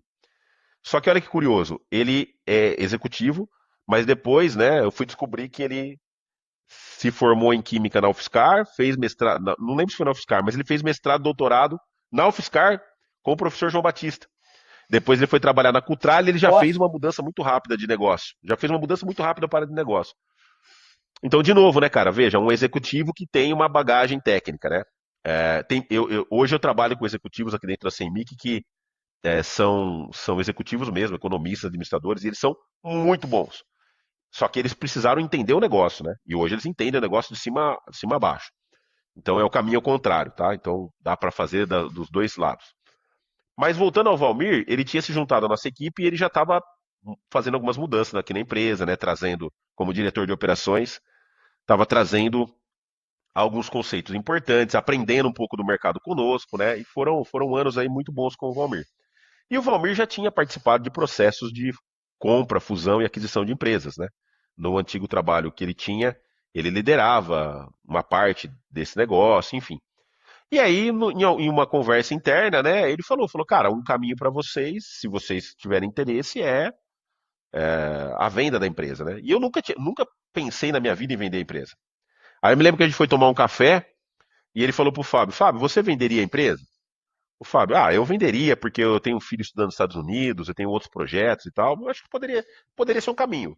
E virou pra mim e falou, Gismar, você venderia a empresa? Eu falei, cara, não venderia não. Quero vender não. De jeito nenhum. É. O Fábio, quer que eu compre sua parte? Né? Ficou essa conversa assim, né? Em tom até de brincadeira ali. Mas, e aí eu comecei a me deparar com isso, né, Rodrigo? Comecei a me deparar, comecei a estudar um pouco. Aí, nesse momento, eu tinha feito o meu segundo MBA em gestão de negócios, né? Na USP Exalc. Aí eu fui fazer um curso de M&A para entender um pouco menor, né? M&A é M-I-A, né? M&A, a sigla de Merging and Acquisitions, para entender um pouco mais esse negócio. E aí, cara, bom, a gente assinou uns 7 NDAs com empresas de diferentes mercados, né? Desde empresas que tinham interesse na parte de padrões analíticos, outras empresas que teriam interesse só na parte de serviços, né? E a gente fez uma avaliação e falamos, cara, não é hora de vender, né? Não é hora de vender, por quê? Uma série de métricas, uma série de questões importantes. E aí entra um ponto muito importante, né, Rodrigo? Nesse atropelo de você ir criando empresa, fazendo desenvolvimento disruptivo, focando na tecnologia, muitas vezes você deixa em segundo plano alguns aspectos que são muito importantes quando você entra num radar de compra, de fusão, de aquisição. Cara, que são aspectos relacionados à contabilidade. Não que a sua contabilidade esteja errada ou certa, a gente sempre teve um cuidado muito grande com isso. Mas, por exemplo, a forma como você gera algumas métricas, né? O que você considera custo, gestão de estoque, né? Todas essas questões são muito importantes nesse aspecto. E aí a gente começou a preparar a empresa. Só que no meio dessa preparação da empresa, surgiu a CEMIC. A CEMIC surgiu porque o Valmir tinha contatos, já tinha trabalhado com alguns dos executivos e com alguns dos proprietários da CEMIC, né? E a gente começou as conversas. E foi muito bacana, cara, porque a CEMIC, e aí no meu treinamento de M&A eu entendi um pouco isso, né? A CEMIC era uma empresa que, na época, né, os proprietários eram o Jorge Comelini, Marco Fabiani, o Flávio Arribas e o Kik, que infelizmente no ano passado teve um mal súbito, veio a falecer. Enfim, foi uma perda muito grande para todo o grupo. Mas eles eram pessoas que, assim, qual que era o propósito deles, né? O que eles faziam? Eles compravam empresas pequenas, agregavam essas empresas e o objetivo era criar um bloco maior para que aí sim esse bloco maior fosse vendido com mais valor agregado para outras empresas. E eu gostei muito da ideia, por quê? Porque para uma empresa pequena, Rodrigo, uma empresa que fatura aí eu vou colocar 2, 3, 5 milhões de dólares, né? Você ser comprado por uma, por uma empresa muito grande, veja, você tem um trabalho muito grande, a empresa que está comprando tem um trabalho muito grande para fazer o merge, né, para fazer a fusão desse cara, para um volume muito pouco expressivo de resultado, né? Então, normalmente, empresas bilionárias, empresas que faturam alguns bilhões de dólares, compram empresas que faturam algumas centenas de milhões de dólares. Empresas que faturam centenas de milhões de dólares compram algumas empresas que faturam dezenas de milhões de dólares, e assim vai, né? E foi muito interessante porque as outras empresas, os outros NDAs que a gente tinha acordado, eram ou com empresas muito grandes, que tinha uma diferença cultural muito grande, a gente ia sofrer muito, e a gente não estava preparado para ser vendido para esses caras, ou empresas muito familiares e que não tinham um plano de negócios claro, sabe? Então, assim, para onde você vai? Ah, a gente vai continuar aqui, vamos continuar fazendo aqui tudo que a gente faz. E me interessou muito o plano de negócio da CEMIC, a gente assinou um pré-acordo, se eu não me engano, foi outubro de 2022, e aí começou um processo de due diligence, né?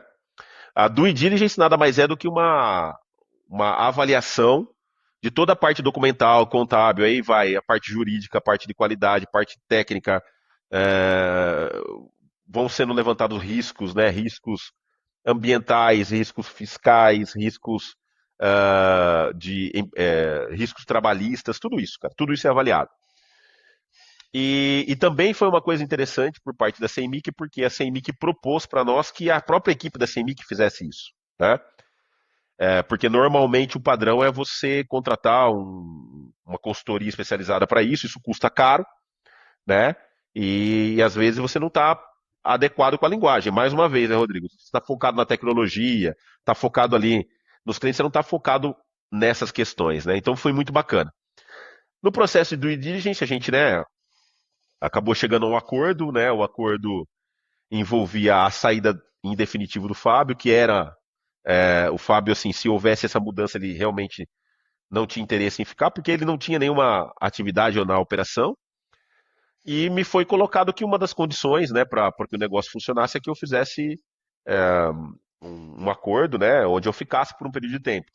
Então a gente fez um contrato numa modalidade chamada de earnout, onde basicamente é pago o valor do valuation da empresa no momento da aquisição, e entre muitas aspas, é como se eu fosse sócio deles no resultado para o futuro, né? Então, se não crescer nada, né, eu tenho direito a nada.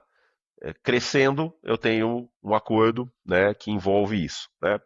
E até o presente momento tem funcionado bem, né? Foi bem legal. E aí a gente sacramentou a venda em novembro de 2023, então um ano mais ou menos de due diligence. Nesse processo, eles sempre foram muito transparentes com essa questão de, ó, nós estamos preparando para vender a CEMIC também.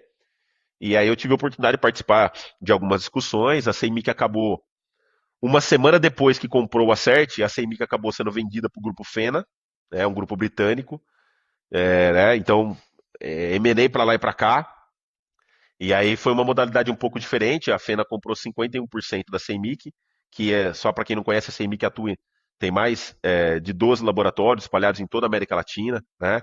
É um grupo muito forte no ramo de análises ambientais e de alimentos, especialmente fora do Brasil, alimentos. Aqui no Brasil, muito forte na parte ambiental. E queria fazer um movimento para a parte farmacêutica, né? Já tinha comprado um laboratório que fazia análises veterinárias, rações, e fazia um pouco da parte farmacêutica também, e com o Acerte culminou nessa aquisição, né, que a gente se posicionou mais no mercado farmacêutico. Então, a proposta foi essa, ó, cara, você fica numa modalidade de earnout, a gente gostaria que você tocasse toda a parte aí de farmacêutica, e aí a gente entrou num bom acordo. Claro que no primeiro ano, né, 2024, foi um ano muito desafiador, porque imagina, fusão do Acerte com a CEMIC aqui, né? A CEMIC absorvendo o Acerte, né, na verdade, né? O A merge. venda da CEMIC. A venda da CEMIC é a gente se adequando aos processos da Fena, que é britânica. A Fena é uma empresa, cara, é uma empresa de TIC, né? Tests, Inspections, Certification. É, a Fena é muito agressiva, comprou uma empresa por ano, uma empresa por semana em 2024, né, no mundo. Mas é uma empresa financeira, cara. Então é uma mudança de cultura, é uma mudança de como a gente faz os reportes. Então tudo isso levou um tempo. E o mercado farmacêutico também deu uma oscilada no primeiro semestre de 2024, né, fruto dos resultados de 23. Então foi um ano muito desafiador para todos Sim. nós. Mas aí a gente botou o trem nos trilhos e hoje a gente criou duas divisões no Brasil, né? Na verdade, assim, em 2024 a gente estava meio descentralizado, era tudo mais ou menos a mesma coisa, né? O que a gente chama de AGALAC, que é América Latina sem Brasil. E Brasil era tudo mais ou menos a mesma coisa, então eu cuidava da parte farmacêutica do grupo todo. E aí a gente decidiu dividir, fazer uma divisão, né?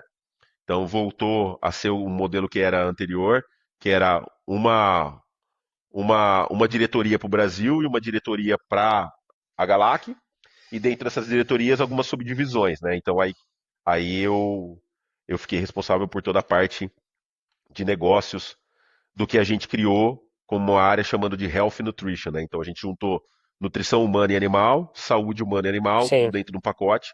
Então são 3 unidades hoje que estão nessa linha. Eu cuido eu cuido da parte de business e o Daniel é um ótimo profissional aqui.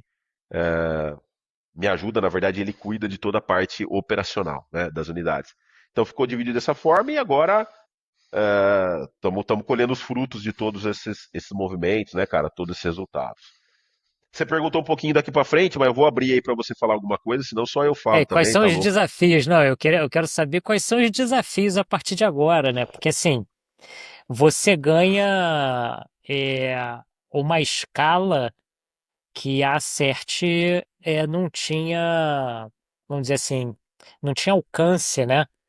Eu acho que isso Exato. traz, é óbvio, que uma excitação em termos de negócio, mas também deve dar um medo, né? Assim, de você olhar para frente e falar, cara, putz, é longe isso aí, hein? Onde é que a gente vai chegar? E assim, eu queria entender um pouquinho, saber de você quais são os desafios agora à frente dessa nova empresa, né? Eu acho que eu posso chamar assim, porque com certeza a gente está falando não só de América do Sul, mas com alcance mundial, né? Sim. Não, o que mais tem é desafio, Rodrigo. Isso é o que mais tem, né? Cara, a gente pegou uma unidade que era o Acerte, uma outra unidade que estava performando de uma maneira razoável, e uma unidade de alimentos que estava com alguma dificuldade de performance, né? Então, a gente ainda está em processo disso, é o começo do processo, né? A gente começou colocando algumas sinergias, principalmente de pessoas e tudo mais, e agora provavelmente esse projeto vai caminhar para uma fusão física, né? De transformar 3 unidades em duas ou em uma, a gente ainda não sabe muito bem, né? Mas estamos numa tendência de centralização, né?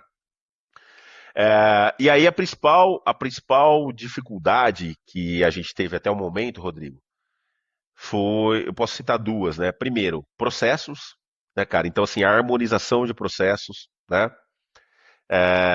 São complicados, dependendo da natureza dos negócios, e a gente está dando 3 passos para frente e às vezes um para trás, então a gente está, inclusive, hoje mesmo eu tive uma reunião com a nossa equipe aqui, falar um pouquinho disso, né? E o segundo, pessoas, né, cara? Porque, ah, veja só, você pega uma unidade que estava acostumada com uma performance X, tá?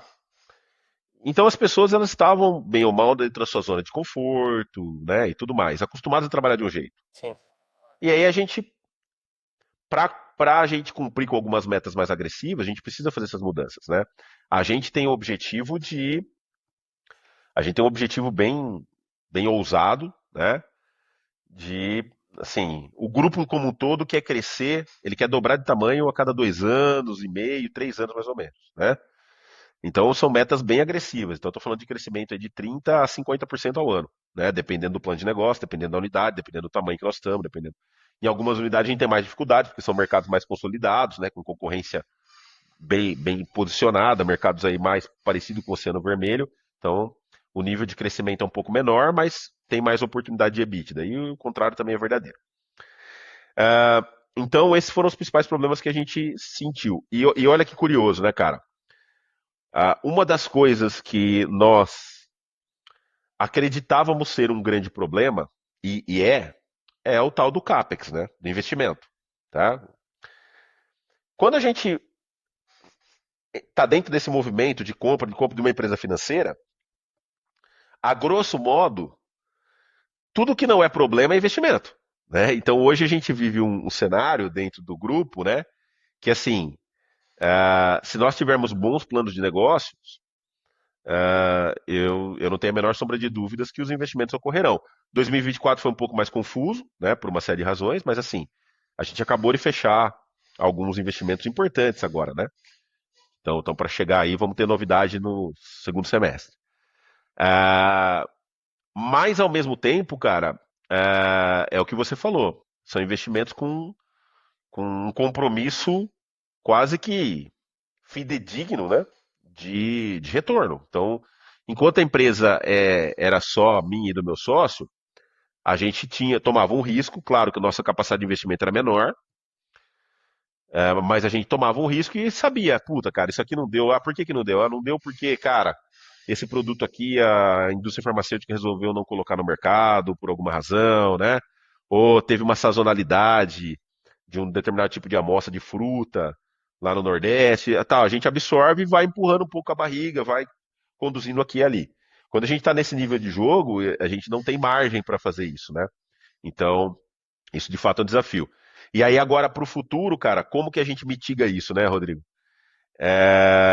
A gente já chegou à conclusão que a grande palavra da vez é previsibilidade, né? Então, assim, é muito difícil no nosso setor e é muito O que é difícil aqui no Brasil. difícil, o que é difícil na economia brasileira, né?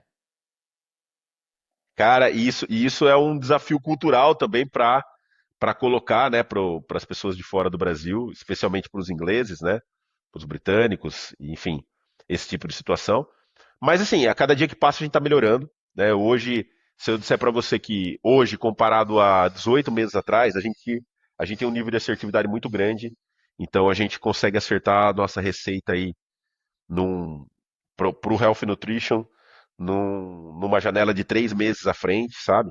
Claro, como tem muito projeto de inovação, cara, você sabe como é que é, né? Muita pesquisa e desenvolvimento, então muitas vezes as coisas saem um pouco fora do prumo. Então a gente tem uma equipe capaz aí de consertar algumas coisas. Então, o principal desafio agora é previsibilidade, é acertar os processos e trazer algumas pessoas-chave, né, para sustentar o crescimento que a gente pretende, né, cara? Então, esses são os nossos principais desafios, tá? E falando um pouquinho de pessoas, muito rapidamente, cara, a gente, cara, é fato, né, que mão de obra é o mal do século, vamos dizer assim, né? A gente tem muitas dificuldades com mão de obra, mas aí também está a solução, né, cara? Então, acho que trazer um olhar mais, né, de alguns parâmetros que são importantes para a mão de obra é muito, muito interessante. Eu costumo sempre tocar nesse assunto, Rodrigo, porque a gente dentro da universidade, né, a gente é muito formado, muito bem formado nas hard skills, né? Inclusive quando você é professor, ministra aulas, inclusive em outros países, né? Então você deve conviver muito com culturas diferentes, mas basicamente o brasileiro na hard skill ele é sempre muito admirado, né? Muito admirado mesmo. Eu acho que nas soft skills as gerações que estão vindo aqui estão deixando um pouquinho a desejar, então eu recomendo para todo mundo que sempre veja as recomendações do Banco Mundial. O Banco Mundial sempre solta alguns artigos. Quais são as 10 aptidões do profissional para 2025, né? Cara, vai redundar sempre em você desenvolver liderança, né? Capacidade de resolver problemas complexos, capacidade de interação com as pessoas, né? Comunicação. Então, todos esses aspectos são aspectos que hoje eu acho que não é uma exclusividade nossa, né? Acho que é do mercado. A gente tem encontrado desafios importantes com relação a isso, para a gente poder ter uma base de colaboradores adaptados a essa cultura de mercado, né? E que possa, portanto, serem os motores, né, do nosso crescimento. Isso é fundamental, Gesimar. Assim, eu vejo muito nos alunos que chegam no laboratório, né?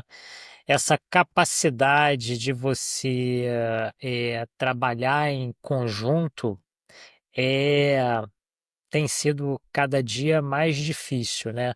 E eu até entendo que às vezes muitos laboratórios que têm pouca gente trabalhando dentro, a condição que você tem de trabalhar no aluno esses soft skills, como você mencionou, vai diminuindo drasticamente, né? Mas eu acho que alguns alunos também não estão muito abertos, eles não entendem que isso é uma condição fundamental para o mercado de trabalho hoje, né? É óbvio que é muito importante o cara que tenha o conhecimento técnico, mas se esse cara que tem o conhecimento técnico é um cara que não sabe trabalhar em conjunto, não sabe liderar uma equipe, ele vai ser bypassado por um cara que é menos técnico que ele, mas que tem essas soft skills muito mais bem Ah, alinhadas e muito mais bem assim, estruturadas dentro da cabeça dele. mas não tem a menor dúvida, cara. Eu cito sempre alguns exemplos aqui, quando eu falo, não vou citar os nomes e tal, mas assim, eu tô cansado de ver gente que estudou comigo, estagiário, o cara entrou numa empresa como estagiário, em 4 5 anos vira autodiretor, né? Por quê? Aí você vai olhar e falar assim, puta, mas esse cara tinha tanta reprovação na graduação, cara, puta, era um cara que só ficava indo nas festas e tal. Mas é o cara que soube desenvolver essas aptidões, né, essas características. E aí a gente tem uma dificuldade, às vezes, até de linguagem, né, porque o mundo é outro, né, Rodrigo? Então, assim, até a forma como se comunica é outra, né? Hoje, a influência que as redes sociais têm, os canais, né, a própria inteligência artificial tem na vida desses futuros profissionais, ela tem um peso muito grande. Agora, existem algumas questões que eu acho que elas são universais e ainda vai demorar um bom tempo para elas caírem em desuso, né? Que, de novo, é a capacidade de você se comunicar bem, né? Cara, 80% dos problemas que a gente enfrenta aqui dentro é comunicação, né? É, 80% do sucesso numa negociação, que eu lidero a equipe de vendas, né? Nossa, é comunicação, é se comunicar bem com o cliente, é fazer as perguntas certas, né? 80% dos problemas é falha de comunicação. Então, cara, nós, sei lá, vou dar um exemplo. Nós fizemos uma condição muito especial para um cliente em termos de preços e prazos, porque acreditávamos que o cliente tinha as amostras na mão e a gente ia começar o projeto hoje. Então, isso eu tenho uma janela dentro dos equipamentos, então eu conseguiria fazer isso, né? Aí percebe-se que não foi feito isso no processo de qualificação com o cliente. Pergunta, você tem essa amostra? Aí o cliente fala, não, cara, mas ó, eu só vou conseguir gerar o lote piloto disso aqui em setembro, né? Então, isso são coisas que alguns treinamentos corrigem, mas é uma questão de postura. E você tocou num ponto importante, cara. É, eu não tenho, nunca tive as habilidades científicas para virar um pesquisador de universidade, admiro muito meus colegas, você é um deles nesse aspecto, e tampouco as habilidades didáticas e professorais, embora eu sempre gosto de estar conversando com o pessoal, sempre quando me convida para um treinamento, alguma coisa, se eu tiver agenda, eu estou sempre enfiado, né, nessas questões. Mas eu sempre entendi, cara, o processo de aprendizagem como uma premissa para você aprender é você querer aprender, né? O professor, o instrutor, o orientador, ele está ali. Hoje em dia, cara, nem é mais para transmitir conhecimento, porque o conhecimento hoje está tudo na internet, está tudo na inteligência artificial, né? É, a grosso modo, claro. Ele está ali mais para ser um veículo para você, para passar experiência, para como você usa isso, né? Em que situações que você faz. De fato, direcionar o caminho, ó, esse caminho que você está pegando aqui, cara, acredita em mim, eu tenho barba branca aqui, ó. Vai por um outro caminho. E hoje o que a gente sente, muitas vezes, é que uma parcela dos jovens que estão aí para o mercado de trabalho, eles estão um pouco refratários a esse tipo de situação, né? Então, eu não sei se isso pode ser bom no médio e longo prazo, mas com certeza no curto ele é ruim, cara. A gente às vezes contrata pessoas aqui e nós temos um RH muito bom dentro da empresa, né? Faz um trabalho muito bacana. Às vezes a gente contrata pessoas aqui dentro da empresa, sabe? E a hora que a gente vai se deparar com as soft skills, a gente fala, cara, não vai rolar. Não vai É, dar, entendeu? é. Então é um tema muito Isso, relevante. eu acho que isso você encontra, é óbvio, numa dimensão muito menor, também no laboratório de pesquisa, né? Então, assim, Com certeza. você aceita aquele aluno para orientar, você entende que ele é um cara que tem um potencial muito grande, mas quando você vê ele no dia a dia, no trabalho com os colegas dele, às vezes você percebe que é um desastre, né? Então, assim, Exato. isso mudar esse padrão de comportamento demanda tempo, né? E muitos não entendem quando você fala que ele precisa mudar esse padrão de comportamento, porque o mercado de trabalho é diferente, né? Muitos não entendem, mas espero que eles escutem essa nossa conversa para poder, então, decidir mudar, porque é o que você falou, o cara precisa querer, ele precisa querer entender que isso é importante, né? Eu percebi essa questão, principalmente a respeito de gerência de competências, né?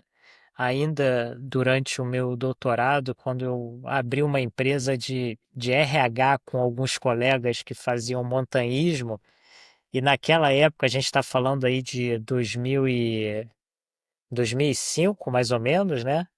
Era quando estava bombando a questão de gestão de competências, de você poder trabalhar o lado bom do cara para que ele seja excelente, mas principalmente trabalhar a parte que ele não é tão bom assim, para que ele possa ser um profissional equilibrado, né? Então, assim, eu acho que isso, eu tento aplicar isso na gestão do laboratório, não é simples, mas É é difícil. fundamental, porque senão você está Ah, é. preparando um profissional capenga, né?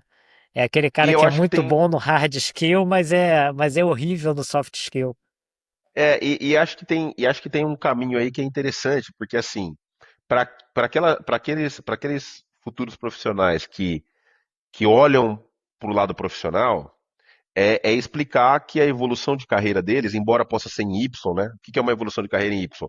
Você vem da área técnica e num dado momento você divide uma parte gerencial, por exemplo, uma parte técnica. Mas a imensa maioria das oportunidades no Brasil, infelizmente, eu sou químico, tenho doutorado na área de química, mas ela está associada à carreira, evolução de carreiras em áreas de coordenação, áreas gerenciais, áreas Sim, diretivas, né? Esse é um ponto. Agora, para aqueles que olham e falam assim, não, cara, esse negócio profissional, no final das contas eu vou ser youtuber, vou fazer alguma outra coisa na minha vida, né? É importante fazer uma reflexão sobre o seguinte: quando a gente fala em soft skills, vou falar algumas aqui. Negociação, habilidades de negociação, tá? Isso não é um negócio só profissional, você leva pra tua vida, cara. Amanhã você vai querer comprar um carro e você, ou sei lá, o carro custa 100 e você tem 80. E se você tem habilidades de negociação, você consegue fazer um bom negócio para desfrutar de um sonho de consumo para tua vida, né? Primeiro ponto. Segundo, gestão do tempo. Cara, o que eu vejo de problemas, cara, não só aqui dentro da empresa, não, nos clientes e tal. Quando as pessoas relatam os problemas, você vai fazendo duas, três perguntas, você acaba chegando à conclusão que é gestão do tempo, né? É a falta de capacidade de priorização.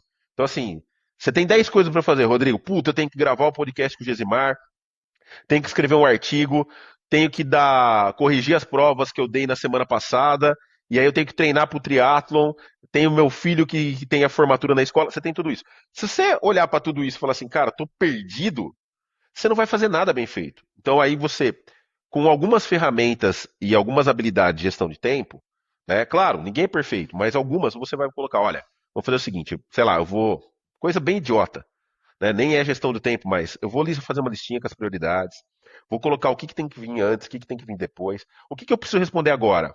Né? Eu costumo treinar a galera falando assim, cara, você tem 30 coisas para fazer, faz uma listinha.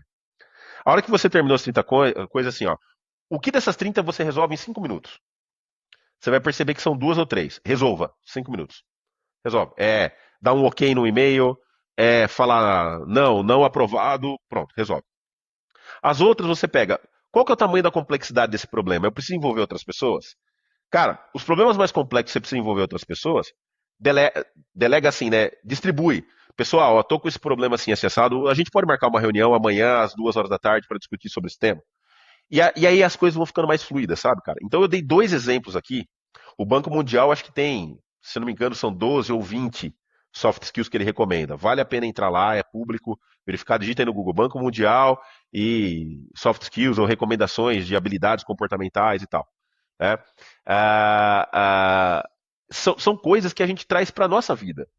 A nossa vida fica melhor, mais fluida, a gente consegue aproveitar melhor os nossos amigos, os nossos cônjuges, né? A família, o lazer. Você consegue ter mais qualidade de vida. Então, quando a gente fala sobre isso, não é só que a gente busca o treinamento das pessoas para que elas sejam profissionais fantásticos e que entreguem o resultado que a empresa está esperando. Isso também, evidentemente, porque é um negócio, né? Mas assim, eu sempre costumo dizer para as pessoas, cara, se você. Melhor, Rodrigo, para finalizar essa parte. Eu vou contar o que o Axel, meu orientador na Alemanha, me falou quando eu estava lá. Acho que você já deve conhecer essa história. Eu vou compartilhar. Eu estava escrevendo um artigo com o meu orientador aqui do Brasil e com um amigo, né, um colega de laboratório, e estava conduzindo meus experimentos lá na Alemanha e estava resolvendo outros problemas. Então eu estava chegando no laboratório 7 horas da manhã e estava saindo da biblioteca 10 horas da noite. E um dia ele falou assim pra mim, Gismar, quero conversar com você. E lá no Max Planck, cara, a cafeteria tem uma mesa de pimbolim no centro, assim, né? Então vamos lá na cafeteria. Eu sabia que quando ele ia jogar pimbolim, ele queria falar algum assunto mais delicado comigo. Então fomos lá, pegamos um café, pá, jogando pimbolim e tal. Brincadeiras à parte. Ele falou, Gismar, o que tá acontecendo? Eu falei, como assim, Axel? Tá acontecendo o quê? Eu vejo você chegando aqui, você chega estressado, toda hora você tá correndo pra lá e pra cá, né, cara? Você tá fazendo teus experimentos, tá acontecendo alguma coisa? Eu falei, não, Axel, aqui. Expliquei pra ele a situação, né? Tô escrevendo lá um trabalho e eu me comprometi a escrever o trabalho do zero, né? Então, assim, né? Tô empenhado, tenho um prazo pra cumprir, tô fazendo experimentos aqui, tô cuidando de coisas lá do Brasil que, né? Outros experimentos que ficaram rodando lá com os alunos de C que me ajudam e tal. Então tá atarefado. Aí ele falou assim, ó. Ele falou a seguinte frase pra mim, cara. Falou, olha, claro que a gente, em alguns momentos da vida, a gente trabalha, faz horas extras, né? Mas aqui na Alemanha, a gente está acostumado a trabalhar das 8 às 5 da tarde, tá? Se a gente não consegue ser produtivo dentro desse horário, duas coisas estão acontecendo. Ou você está sobrecarregado, ou você é incompetente para fazer aquilo que você está fazendo. Aí ele pegou a caneca dele, bateu nas minhas costas e foi para a sala. A minha primeira reação Pragmatismo foi alemão, né? A minha primeira reação foi ficar pé da vida com ele, né? Mas, cara, depois, eu indo pra casa depois, eu falei, cara, não é que esse cara tá certo? Eu tô sobrecarregado? Deixa eu pensar se eu tô sobrecarregado. Cara, eu sou aluno de doutorado, eu era aluno de doutorado, tá? Não tinha outro compromisso. Eu tava fazendo experimentos. Cara, fazer experimentos é parte da sua pesquisa de doutorado, concorda? Eu tava coorientando alunos de iniciação científica, que não é um modelo 100% formalizado, mas acontece em todo local. É parte do trabalho do aluno doutorado, não é? E eu estava escrevendo um artigo científico. Cara, é o mínimo que eu teria que fazer como aluno doutorado. Eu repensei, reorganizei minhas prioridades. Moral da história.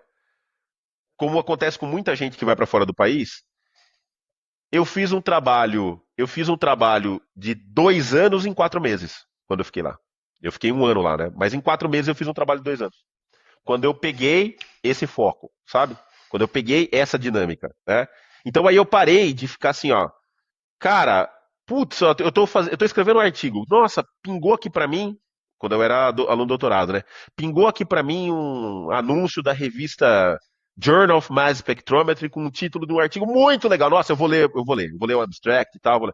Então eu foquei. Eu falei, não, eu vou ler meus e-mails de tal hora a tal hora.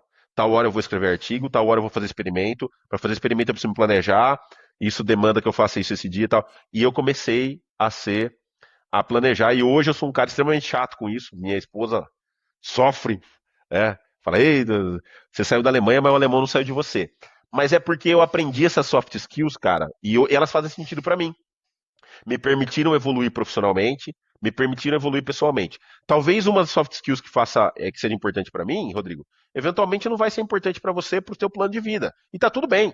E é por Sim, isso que sim. eventualmente eu trabalho com o que eu trabalho e você trabalha com o que você trabalha. E tá tudo bem. Tem gente que vai trabalhar com RH, tem gente que vai ser diretor, tem gente que vai ficar dentro do laboratório, tá tudo bem.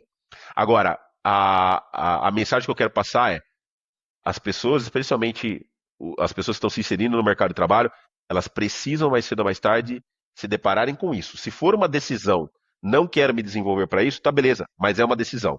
Não tomar a decisão é uma decisão. Então, é importante ter essa É, visão mas eu para acho a vida. que em cima disso que você falou, assim, o planejamento, cara, você ter a habilidade de poder planejar a sua semana à frente, eu acho que é um soft skill que todo mundo deveria exercitar, né? Exato. E isso Eu faz parte da gestão melhorei de tempo, né? muito a minha.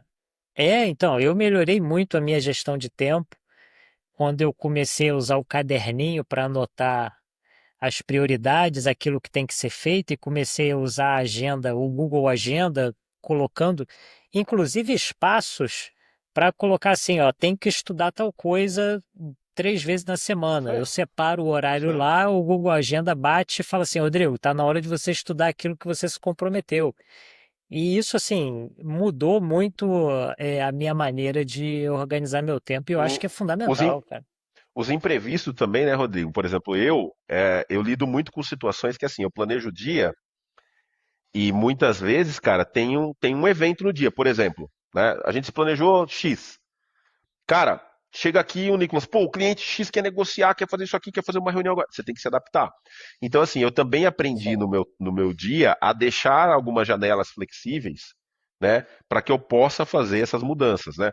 O que eu não mudo, né? Sem Eu não dúvida. mudo na função que eu tenho hoje, né? Eu não mudo, eu raramente mudo reuniões com clientes, né? Raramente mudo, isso é prioridade zero, e reuniões corporativas, né? Com o boarding da empresa, né?